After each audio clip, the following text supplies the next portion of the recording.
बात करेंगे प्रस्तर युग आदिम मानव की। और आप लोगों से मेरा अनुरोध है कि चैनल को सब्सक्राइब कर लीजिएगा और वीडियो को लाइक कीजिएगा। पहले हम बात करेंगे मानव की उत्पत्ति व विकास की। अधिकांश विद्वानों का मत है कि आज से लगभग 50,000 से 1,00,000 वर्ष पूर्व या इससे भी पहले प्राइमेटस यानी नर वानर से ही ऐसे प्राणी का जन्म हुआ जो मानव के समान था। धीरे धीरे ये प्राणी वृक्षों से उतरकर अपने पिछले पैरों पर खड़े होकर चलना सीख गए और पृथ्वी पर ही रहने लगे। प्राइमेटस क्या है? प्राइमेटस जो है, प्राइमेटस का अर्थ होता है मनुष्य सदृश वानर। इसके अंतर्गत बंदर, लंगूर, वनमानुष तथा इस तरह के स्तनधारी जीवों को शामिल किया जाता है। प्राइमेटस से ही आधुनिक मानव का विकास हुआ। ये प्राणी आज से लगभग 80 लाख वर्ष पूर्व अफ्रीका में निवास करते थे। आदि मानव के मूल स्थान के बारे में हम बताएंगे आपको। जैसे ऑस्ट्रेलोपिथिकस था, ये नर वानर था और ये दक्षिण अफ्रीका में पाया गया। फिर जिंजांथ्रोपस, ये नर वानर जो है पूर्वी अफ्रीका में पाया गया। फिर जावा मानव, ये जावा में पाया गया। फिर पेकिंग मानव चीन में पाया गया। फिर निएंडरथल मानव, ये जर्मनी में पाया गया। फिर पिल्टडाउन मानव, ये इंग्लैंड में पाया गया। फिर क्रोमेग्नान मानव, ये फ्रांस में पाया गया। फिर होमोसेपियंस मानव, यह पामीर में पाया गया। अब जो पुरापाषाण युग है, इसे आखेट एवं खाद्य संग्रह का युग भी कहा जाता है। मानव धरती पर संभवतः प्लिस्टोसीन युग के आरंभ में पैदा हुआ। इसी समय गाय, हाथी और घोड़ा भी उत्पन्न हुए थे। आदिम मानव पत्थर के अनगढ़ और अपरिष्कृत औजारों का प्रयोग करता था। इस काल को आखेटक एवं खाद्य संग्रह काल के रूप में भी जाना जाता है। भारत में पुरापाषाण कालीन मनुष्य के शारीरिक अवशेष कहीं से भी प्राप्त नहीं हुए हैं। मनुष्य का जीवन पूर्ण रूप से शिकार पर निर्भर था। अब पुरापाषाण युग की अवस्थाओं के बारे में हम जानेंगे। तो पुरापाषाण युग की अवस्थाएं क्या क्या हैं? भारतीय पुरापाषाण युग को 3 अवस्थाओं में बांटा गया है। आरंभिक या निम्न पुरापाषाण युग, फिर मध्य पुरापाषाण युग और उसके बाद उच्च पुरापाषाण युग। अब इसमें हम देखते हैं जो पुरापाषाण युग के क्षेत्रों का वर्गीकरण किया गया है। तो निम्न पुरापाषाण काल जो है उसमें फलक संस्कृति थी। और फलक संस्कृति जो है ये सोनी घाटी, जिसे हम सोहन घाटी भी कहते हैं, जो पाकिस्तान में पड़ती है, और बेलन घाटी जो मिर्जापुर में पड़ती है। और मध्य पुरापाषाण काल जो है उसमें शल्क संस्कृति थी, जो सोन घाटी, बेलन घाटी, नर्मदा घाटी और तुंगभद्रा घाटी में पड़ती हैं। उच्च पुरापाषाण काल में शल्क और फल्क दोनों प्रकार की संस्कृतियां थीं। ये बेलन घाटी, छोटा नागपुर पठार, मध्य भारत, गुजरात, महाराष्ट्र, कर्नाटक और आंध्र प्रदेश में पाई जाती हैं। अब हम बात करेंगे निम्न पुरापाषाण काल की। तो इस काल में पहले हम पुरापाषाण युग की अवस्थाओं के बारे में बात कर लेते हैं। जो ये भारतीय पुरापाषाण युग को 3 अवस्थाओं में बांटा जाता है: आरंभिक या निम्न पुरापाषाण युग, मध्य पुरापाषाण युग और उच्च पुरापाषाण युग। अब जो पहली अवस्था को 5 लाख ईसा पूर्व से और 50,000 ईसा पूर्व के बीच माना जाता है, यानी आरंभिक यानी निम्न पुरापाषाण युग को। दूसरी अवस्था को 50,000 ईसा पूर्व और 40,000 ईसा पूर्व के बीच एवं तीसरी अवस्था को 40,000 ईसा पूर्व और 10,000 ईसा पूर्व के बीच माना जाता है। अब निम्न पुरापाषाण काल पर आते हैं। इस काल में मानव मूलतः क्वार्टजाइट पत्थर का उपयोग करते थे। इस काल के उपकरणों को 2 भागों में विभक्त किया जाता है। एक है चॉपर चापिंग और दूसरा हैंड एक्स संस्कृति। जो चॉपर चापिंग है इसे पेबुल संस्कृति भी कहते हैं। इसके उपकरण जो है सर्वप्रथम पंजाब की सोहन नदी घाटी से प्राप्त हुए। इसी कारण इसे सोहन संस्कृति भी कहा जाता है। फिर आता है हैंड एक्स संस्कृति। हैंड एक्स संस्कृति जो है इसके उपकरण सर्वप्रथम मद्रास के समीप बादमदुराई तथा अतिरमपक्कम से प्राप्त किए गए हैं। इसे मद्रास संस्कृति भी कहते हैं। सर्वप्रथम रॉबर्ट ब्रूस फुट, जो अंग्रेज भूवैज्ञानिक एवं पुरातत्ववेत्ता थे, ने 1863 ईस्वी में मद्रास के पास पल्लवर नामक स्थान से प्राप्त हैंड एक्स यानी लकड़ी की कुल्हाड़ी कुल्हाड़ी जो है प्राप्त की थी। आरंभिक पुरापाषाण युग के स्थल पाकिस्तान में स्थित पंजाब की सोन या सोहन नदी की घाटी में भी पाए जाते हैं। आरंभिक पुरापाषाण कालीन औजार उत्तर प्रदेश के मिर्जापुर जिले में बेलन नदी घाटी में पाए गए हैं। मध्य प्रदेश के भोपाल के पास भीमबेटका की गुफाओं और शैलाश्रयों, चट्टानों से बने आश्रयों में औजार मिले हैं जो लगभग 1 लाख ईसा पूर्व के हैं। अब आ जाओ मध्य पुरापाषाण काल पे। ये 50,000 से 40,000 ईसा पूर्व इसका समय टाइम पीरियड जो है माना जाता है। अब मध्य पुरापाषाण काल में क्वार्टजाइट पत्थरों के स्थान पर जैस्पर, चर्ट, फ्लिंट आदि के पत्थर प्रयुक्त होने लगे। फलकों की अधिकता के कारण इस काल को फलक संस्कृति की संज्ञा दी जाती है। फलक एक प्रकार का औजार होता है जिसे पत्थर को तोड़कर बनाया जाता है। मध्य पुरापाषाण युग में मुख्यतः पत्थर की पपड़ी से बनी वस्तुओं का उपयोग होता था। इस युग के मुख्य औजार पपड़ियों के बने विविध प्रकार के फलक, बेदनी, छेदनी और खुरचनी है। अब आ जाते हैं उच्च पुरापाषाण काल पे। उच्च पुरापाषाण काल माना जाता है 10,000 ईसा पूर्व। इस युग के उपकरण जो हैं ब्लेड होते थे। उच्च पुरापाषाण अवस्था के विश्वव्यापी संदर्भ में 2 विशेषताएं हैं: नए चकमक उद्योग की स्थापना और आधुनिक मानव का उदय। अब जो मध्यपाषाण युग है, जिसे आखेट और पशुपालन का युग भी कहते हैं, मिसोलिथिक युग भी कहते हैं इसे। तो मध्यपाषाण युग के स्थल कौन कौन से हैं? मध्य प्रदेश है, राजस्थान है, उत्तर प्रदेश है, बिहार है। मध्य प्रदेश में आदमगढ़ है, भीमबेटका है, बोघोर है।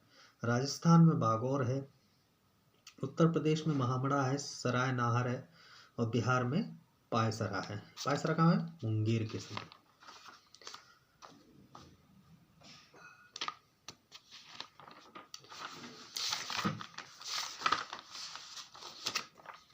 प्रस्तर युगीन संस्कृति में 9,000 ईसा पूर्व एक मध्यवर्ती अवस्था आई जो मध्य पाषाण युग कहलाती है।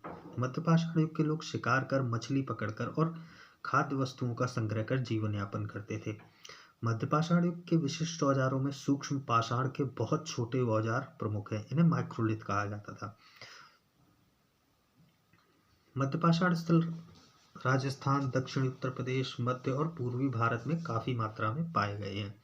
इसके अतिरिक्त कुछ स्थल दक्षिण भारत में कृष्णा नदी के दक्षिण में भी पाए गए हैं। भारत में मानव अस्थिपंजर मध्य पाषाण काल से ही प्राप्त होने लगते हैं। भीलवाड़ा जिले में कोठारी नदी के तट पर स्थित बागौर भारत का सबसे बड़ा मध्य पाषाणिक स्थल है। मध्य प्रदेश में आदमगढ़ और राजस्थान में बागौर पशुपालन के प्राचीनतम साक्ष्य प्रस्तुत करते हैं, जिसका समय लगभग 5,000 ईसा पूर्व हो सकता है। फिर आ जाता है नवपाषाण युग यानी खाद्य उत्पादक जिसे कहा जाता है।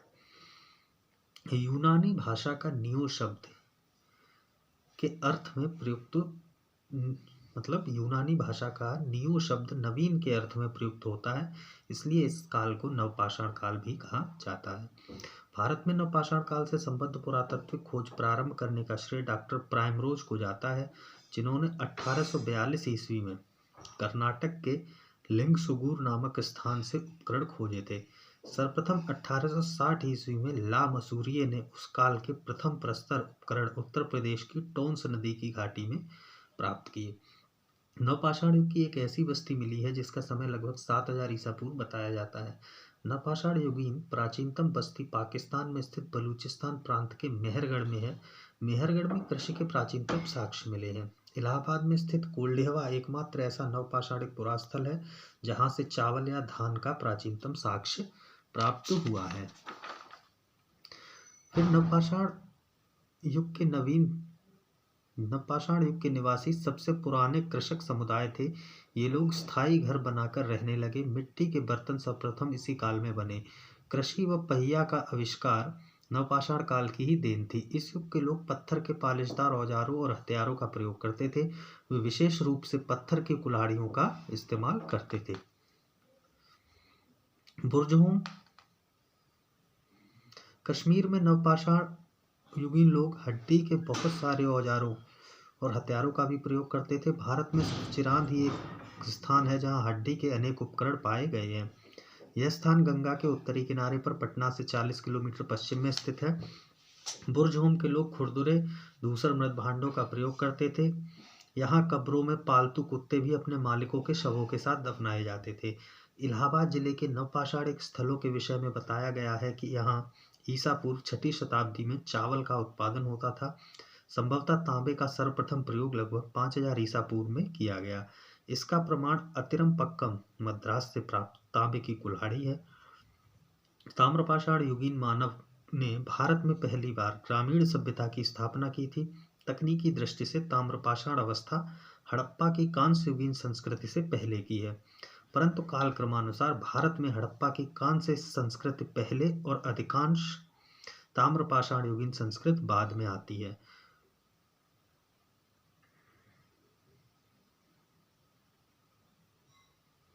मालवा जो है ताम्रपाषाण संस्कृति की एक विलक्षणता यह है कि मालवा मृदभांड ताम्रपाषाण मृदभांडों में उत्कृष्टतम माना जाता है। जोरवे संस्कृत ग्रामीण थी, लेकिन उसकी कई बस्तियां जैसे दायमाबाद और इनाम गांव में नगरीकरण की प्रक्रिया प्रारंभ हो गई थी। इन लोगों ने सर्वप्रथम चित्रित मृदभांडों का प्रयोग किया था, जिसमें काले व लाल मृदभांड मुख्य थे। ताम्रपाषाण युग के लोग प्रायः पक्की ईंटों से परिचित नहीं थे, इनका प्रयोग कभी कभी होता था। ताम्रपाषाण युग के लोग मातृ देवी की पूजा करते थे। कहीं कहीं कच्ची मिट्टी की नग्न मूर्तियों की भी पूजा होती थी। इनाम गांव में बड़ी मात्रा में मातृ देवी की प्रतिमाएं मिली हैं। नवपाषाण स्थलों में प्रमुख है कर्नाटक में मास्की, ब्रह्मगिरी, हल्लूर, कोडक्कल, पिकलीहल, संगनकल्लू, टी नरसीपुर और टेक्कलकोटा एवं तमिलनाडु में पय्यमपल्ली व आंध्र प्रदेश में उतनूर महत्वपूर्ण नवपाषाणिक स्थल हैं। पिकलीहल में राख के ढेर और निवास स्थान दोनों मिले हैं। नवपाषाण युगीन लोग स्थायी रूप से घर बनाकर रहने लगे थे। मेहरगढ़ में बसने वाले नवपाषाण युग के लोग अधिक उन्नत थे तथा कच्ची ईंटों के घरों में रहते थे। बर्तन बनाने की कला सबसे पहले इसी अवस्था में दिखाई देती है। भारतीय उपमहाद्वीप में नवपाषाण युग ईसा पूर्व 6वीं शताब्दी के आसपास शुरू हुआ। चावल, गेहूं एवं जौ आदि कई महत्वपूर्ण फसलें इस उपमहाद्वीप में इसी अवधि में उगाई जाने लगी। अब देखते हैं नवपाषाण कालीन स्थल। नवपाषाण कालीन स्थल में जो है मेहरगढ़ है। मेहरगढ़ जो बलूचिस्तान में आता है, जो पाकिस्तान में है। नवपाषाण काल में कृषि के प्राचीनतम साक्ष्य के अंतर्गत गेहूं की 3 व जौ की 2 किस्मों की खेती के प्रमाण मिले हैं मेहरगढ़ से। इसके अतिरिक्त यहाँ से कच्ची ईंटों के आयताकार मकान के साक्ष्य और प्राचीनतम स्थायी जीवन के प्रथम प्रमाण मिले हैं। फिर आता है बुर्जहोम। बुर्जहोम कश्मीर में है। श्रीनगर स्थित झील के किनारे गर्तावास का प्रमाण 1935 ईस्वी में डी टेरा व पीटरसन द्वारा खोजा गया था। यहाँ के लोग खेती से परिचित थे। यहाँ कब्रों में पालतू कुत्ते भी अपने मालिकों के शवों के साथ दफनाए जाते थे। फिर आता है गुफकराल, कुम्हार की गुफा जिसे कहते हैं, जो कश्मीर में है। ये भी यह श्रीनगर से 41 किलोमीटर दक्षिण पश्चिम में स्थित है। यहाँ से कृषि व पशुपालन के साक्ष्य मिले हैं। इसके अतिरिक्त हड्डी के औजार, धूसर मृदभांडों का प्रमाण, सिलबट्टा व हड्डी से निर्मित सुई भी प्राप्त हुई है। फिर कोल्डेहवा। कोल्डेहवा उत्तर प्रदेश में है। यह बेलन नदी पर इलाहाबाद के दक्षिण में स्थित है। यहाँ के उत्खनन से 6500 ईसा पूर्व के धान की खेती के प्रमाण प्राप्त हुए हैं, जो धान की खेती का भारत में ही नहीं बल्कि विश्व में सबसे पुराना साक्ष्य माना जाता है। फिर महामड़ा उत्तर प्रदेश में है। ये भी गंगा नदी के दक्षिण में विंध्य क्षेत्र के उत्खनन से गोलाकार झोपड़ियों के प्रमाण मिले हैं। धान के अलावा जौ की खेती व पशुबाड़ा के भी साक्ष्य मिले हैं। फिर आता है चौपानी मांडो। ये भी उत्तर प्रदेश में है। इलाहाबाद के निकट मधुमक्खी के छत्ते जैसी झोपड़ियां, ज्यामितीय आकार के सूक्ष्म पाषाण व हस्त निर्मित मृद भांडों के प्रमाण मिले हैं। फिर आता है चिरान। चिरान जो है ये बिहार में है। सारण जिले में स्थित नवपाषाण कालीन एकमात्र स्थल है जहां से प्रचुर मात्रा में हड्डी के उपकरण प्राप्त हुए हैं, जो प्रायः हिरणों के सींगों से निर्मित थे। फिर दाऊजली। दाऊजली असम में है। कृषि व पशुपालन के प्रमाण मिले हैं यहाँ से। फिर सारुतारा जो असम में है। गुवाहाटी के निकट उत्खनन से आदिम कुल्हाड़ियां व अंकित मृदभांड प्राप्त हुए हैं। फिर संगनकल्लू जो कर्नाटक में है। मैसूर के निकट बेल्लारी जिले में स्थित है। यहाँ से राख के टीले प्राप्त हुए हैं। ये टीले पशुबाड़ों के स्थल हैं। फिर पिकलीहल, ये कर्नाटक में है। नवपाषाण कालीन निवासी पशुपालक थे। ये गाय, बैल, बकरी एवं भेड़ आदि पालते थे। यहाँ से राख के ढेर व निवास स्थान दोनों मिले हैं। अब आ जाइए ताम्रपाषाण जो कृषक संस्कृतियां थी उनके बारे में थोड़ी सी चर्चा करेंगे।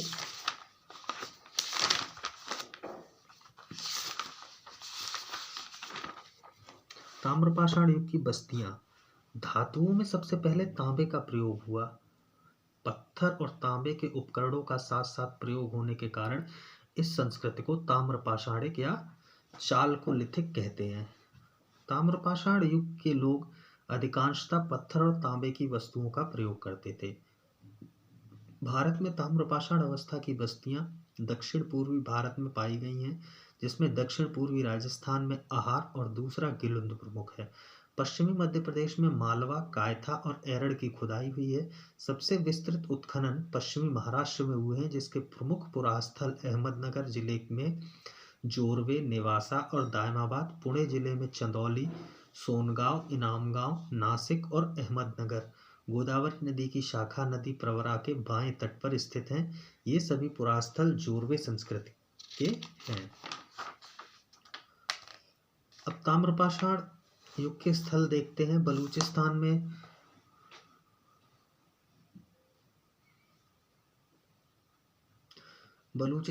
बलूचिस्तानी सभ्यता है, मेहरगढ़, नालकुल्ली और क्वेटा में। फिर सिंध में आमरी सभ्यता है, कोटा और विजययान में।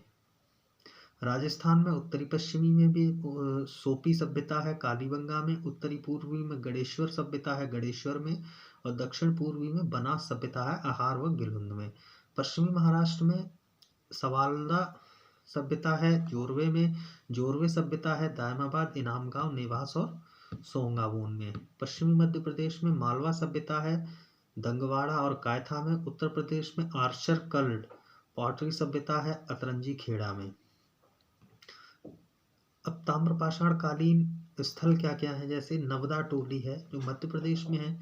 इस स्थल का उत्खनन एच.टी. संकालिया द्वारा किया गया। इंदौर के निकट नर्मदा नदी के दक्षिणी तट पर अवस्थित है। यहाँ से चित्रित काले मृदभांड मिले हैं। ताम्रवती जो राजस्थान में है, काले मृदभांड सफेद रैखिक चित्रों से सजे रहते हैं। दायमाबाद महाराष्ट्र में है, गोदावरी नदी के तट पर स्थित है। तांबे की 4 प्रमुख वस्तुएं रथ चलाते हुए मनुष्य, सांड, गेंडा और हाथी ठोस धातु से निर्मित प्राप्त हुई हैं। कलश शवाधान के प्रमाण भी मिले हैं। यहाँ कलश घरों के फर्श के नीचे रखने के प्रमाण मिले हैं। सबसे बड़ा ताम्रपाषाणिक स्थल भी दायमाबादी है। इनामगांव महाराष्ट्र में कच्ची मिट्टी के मकान व गोलाकार गड्ढों वाले मकान के साक्ष्य मिले हैं। फिर आता है नेवास।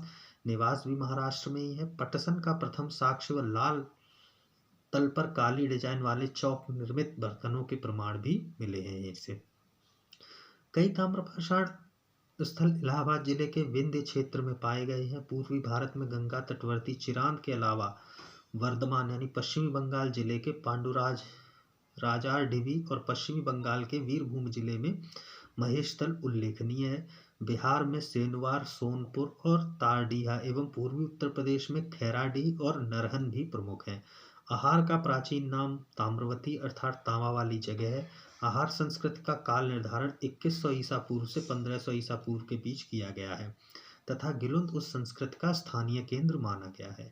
दक्षिण पूर्वी राजस्थान, पश्चिमी मध्य प्रदेश, पश्चिमी महाराष्ट्र और अन्यत्र रहने वाले ताम्रपाषाण युग के लोग पशुपालन और खेती करते थे। वे गाय, भेड़, बकरी, सुअर और भैंस रखते थे तथा हिरण का शिकार करते थे। वे लोग गेहूं और चावल उपजाते थे। इन मुख्य अनाजों के अतिरिक्त वे बाजरे की भी खेती करते थे। वे मसूर, उड़द और मूंग आदि के अलावा कई दलहन फसलें भी पैदा करते थे। ताम्रपाषाण युग के लोग प्रायः पकी ईंटों से परिचित नहीं थे। इनका इस्तेमाल कभी कभी ही होता था। आहार के लोग पत्थर के बने घरों में रहते थे। अब तक प्राप्त जानकारी के अनुसार 200 जोरवे स्थलों में गोदावरी के तट पर अवस्थित दायमाबाद सबसे बड़ा है। यह लगभग 20 हेक्टेयर में फैला है, जिसमें लगभग 4000 लोग रह सकते थे। दायमाबाद की ख्याति अधिक संख्या में कांसे की वस्तुओं की उपलब्धि के लिए है। पश्चिमी महाराष्ट्र में आरंभिक स्थल ताम्रपाषाण कालीन थे, जिनमें इनाम गांव ताम्रपाषाण युग की एक बड़ी बस्ती थी। इसमें 100 से भी अधिक घर और कई कब्रें पाई गई हैं। यह बस्ती किलाबंद है तथा खाई से घिरी हुई है। महाराष्ट्र में लोग मृतक की अस्थियों को कलश में रखकर अपने घर में फर्श के अंदर उत्तर दक्षिण दिशा में गाड़ते थे। मिट्टी की स्त्री मूर्तियों से प्रतीत होता है कि ताम्रपाषाण युग के लोग मातृ देवी की पूजा करते थे। इनाम गांव में मातृ देवी की प्रतिमा मिली है। मालवा और राजस्थान में मिली रूढ़ शैली में बनी मिट्टी को वृषभ आकृतियां यह सूचित करती हैं कि वृषभ धार्मिक पंथ का प्रतीक था। कायथा के एक घर में तांबे के 29 कंगन और 2 अद्वितीय ढंग से कुल्हाड़ियां पाई गई हैं। गणेश्वर नामक स्थल विशेष रूप से दर्शनीय है तथा राजस्थान में खेतरी ताम्रपट्टी के सीकर झुंझुनू क्षेत्र के तांबे की समृद्ध खानों के निकट पड़ता है। इस क्षेत्र में खुदाई से निकली तांबे की वस्तुएं हैं, तीर की नोक, बर्छे की फाल, बस्तियां, सेल्ट, कंगन, छेनी आदि। गणेश्वर हड़प्पा को तांबे की वस्तुओं की आपूर्ति करता था। गणेश्वर के लोग अंशतः कृषिजीवी और मुख्यतः शिकारजीवी थे। गणेश्वर संस्कृति को प्राक हड़प्पाई ताम्रपाषाण संस्कृति कहा जा सकता है, जिसकी भित्ति पर परिपक्व हड़प्पाई संस्कृति खड़ी हुई है। कायथा संस्कृति लगभग 2000 ईसा पूर्व से 1800 ईसा पूर्व तक मानी जाती है। हड़प्पा संस्कृति के कनिष्ठ समकालीन है। इसके मृत भांडों में कुछ प्राक हड़प्पाई लक्षण हैं, परंतु साथ ही इस पर हड़प्पाई प्रभाव भी दिखाई देता है।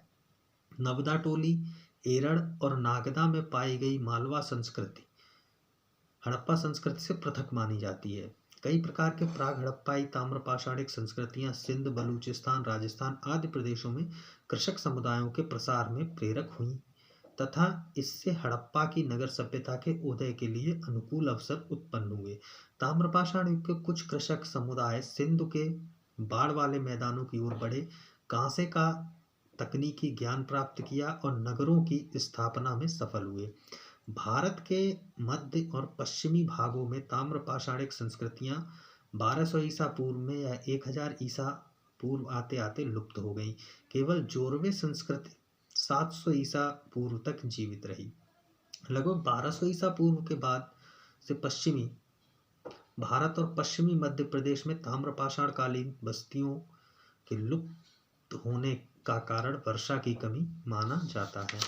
और जो प्रमुख ताम्रपाषाण कालीन संस्कृतियां हैं, आहार संस्कृति, ये जो है राजस्थान के उदयपुर में थी 2800 से 1500 ईसा पूर्व। फिर कायथा संस्कृति 2400 से 1700 ईसा पूर्व चंबल नदी के क्षेत्र में।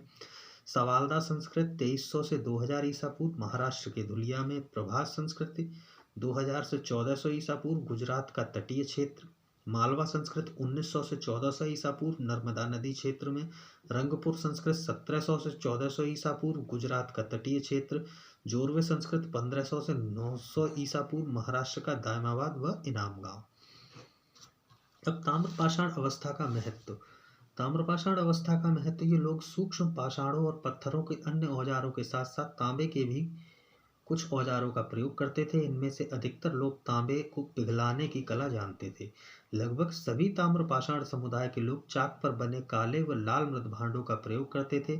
चित्रित मृद भांडों का सबसे पहले प्रयोग करने वाले इसी समुदाय के लोग हैं, जो खाना पकाने व खाने पीने और सामान रखने के लिए इन मृद भांडों का प्रयोग करते थे। सर्वप्रथम ताम्रपाषाण काल के लोगों ने ही प्रायद्वीपीय भारत में बड़े बड़े गांव बसाए। वे पश्चिमी भारत में चावल पैदा करते थे तथा अन्न के साथ साथ मांस मछली भी खाते थे।